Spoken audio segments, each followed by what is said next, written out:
Hello mga ka-hyper bali, andito kami sa Bae City, and yan, ang background namin is ang Mount Kapugan, ang famous dito sa Kiangan. Ang sarap namin is Palayan, and dito pala mga lods is kalsada, pero konti lang yung dumadaan mga lods. And bali, madaming nagsasuggest na ituro ko daw yung pagadot or tubab or bitangop dance steps para sa mga techniques ng mga lods. And yan, kasama ko si Brel, isang magaling na tagaturo ng aming native culture dito, si Brel. Siya yung magtuturo ng girls version, yung babae. And yan, ang first step ng pagdot pagdating pag nag-entrance na, wala kasing entrance choice, walking lang. Walking papunta sa dance floor or sa stage yan. And first step is yon, sa baba. Hugot dito sa baba, and hugot then half. May half doon. Half, then yan. Mag-half yung nakataas is yung right foot, no? And yung left nasa baba lang. And ganito yung pwede pa lang ganito, then dito sa yung iba kasi ito yung dito yung comfortable nila. Dito sa may puwet. And pwede naman dito. Kung anong gusto niyo mga lods. Pero ayan.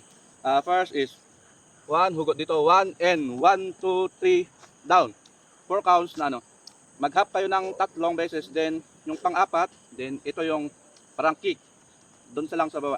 Wag masyadong exercise, no? Diba?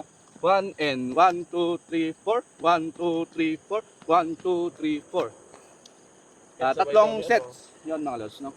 Sali ang katawan. Kalimutan ko. 1 and 1 2 3 down. Down. Pag kick, pag down din yung katawan. And yung technique dito, di ba? Dito. Steady lang to pag nag-hop. And ito, wek kananda. Wek. Gawin namin. 5 6 7 and 1 2 3 down, 1 2 3 down, 2 3 down, and pag tapos ng last set, then back 1. 8 counts. 8 counts pa likod. Diba yung kamay, ganun. Pwedeng ganito lang. Pwedeng parang nag-flap-flap lang. Diba? Pero meron pa rin dito. Kuan pala, technique doon is pakinggan yung music kasi doon kayo nakabase kasi. Diba? Last set, then 1 2 3 4 5 6 7 8. Pag 8, then ang left foot, yun na yung first na mag-step forward. 8 and 8, 7, 6, 5, 4, 3, 2, 1, and 1, 2, 3, 4, 5, 6, 7, 8, 8, 7, 6, 5, 4, 3, 2, 1. Pagkatapos ng payad, yun, ganun ulit. Ang last, ganun ulit. Paulit. Ulit lang yun. Ganun ang pagadot mga lods. Bali, papayo ko lang sa mananayaw, sa mga gusto gracefulness lies on the proper execution mga lods. Dito madaming, di ba, Brel? Madaming napapanood nyong sumasayaw doon sa Baguio or ewan ko sa mga areas na kuan. And medyo exaggerated po. Di ba? Madaming nagko-comment na taga-Ifugao na hindi naman taga-Ifugao yung sumasayaw. Hindi naman totoong Ifugao. Pero walang problema doon mga lods. Ang pan lang, dapat ayusin nila yung very exact kasi yung may ganon, mag-ikot-ikot. Ayan. Sa payad natin mga lods, or parang chorus na to chorus na kasi yung, parang kumbaga sa music, ito yung chorus niya. Ang kagandahan nito, slowly lang. Wag masyadong mabilis, kasi pangit sa mata yung very exact. Ang maganda is graceful and simple lang. Simple yet graceful yung datingan, di ba? Parang ito, pag may music, pag may tugtog, yung music yung nafe-feel di ba? Ganun ang pagsasayaw mga lods. Pati sa native dance, lahat ng native dance ganun talaga. Ang tugtog ang basis. Yan. Ganun lang lods, ganun sequence niya. 3 sets na half dito, and 8 counts backward, 8 counts forward, then Bayad. Ayun, yun po yung steps ng lalaki, no? Hindi pwede sa babae yun. And sa babae, ito yung steps nila. Diba? Go. Step. Yung pa, kamay nakaganon, tapos yung kamay dito sa hip. Kung mapapansin nyo sa babae, yung kamay dito sa hips. Pero hindi siya open na ganun, dapat naka-slant ng konti. Down, creep, down, creep.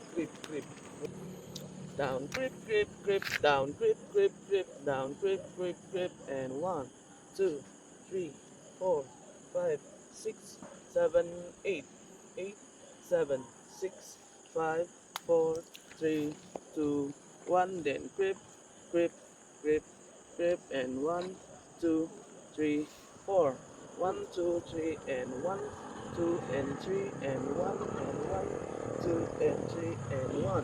Ayan, kumbaga yun yung girl version. Maluma na, hindi yung parang sa lalaki na very aggressive pero graceful naman sa akin. Pari kuan dito. Parehas din 1 dito. inch then. And malumanay po, hindi tulad ng lalaki na medyo aggressive yung kuan. Pag sa lalaki, Mainhin ang ganito, kuan. wep din. Sa babae, ganun din. Very parang mahinhin na version ng yon ang sequence ng pagadut, tobab or ang tinatawag nilang pagadut or tobab or bitangok kasi isa lang yon mga lods. Wedding dance. Wedding dance lahat yon mga lods. Hindi magkakaiba. Kaya huwag kayong malito mga lods kung sinabing pagadut or tobab or bitangok, parehas din yon, parehas lang. And ito pa, proper execution is gracefulness, ayan, para maganda tingnan kasi pangit naman yung. And sa mga gustong, siyempre sa mga taga-Ifugao na hindi marunong sumayaw, ayan, pagkakataon nyo na, wala kami sa, hindi kami available, panoorin nyo lang, sundan nyo lang ang aming at matuto.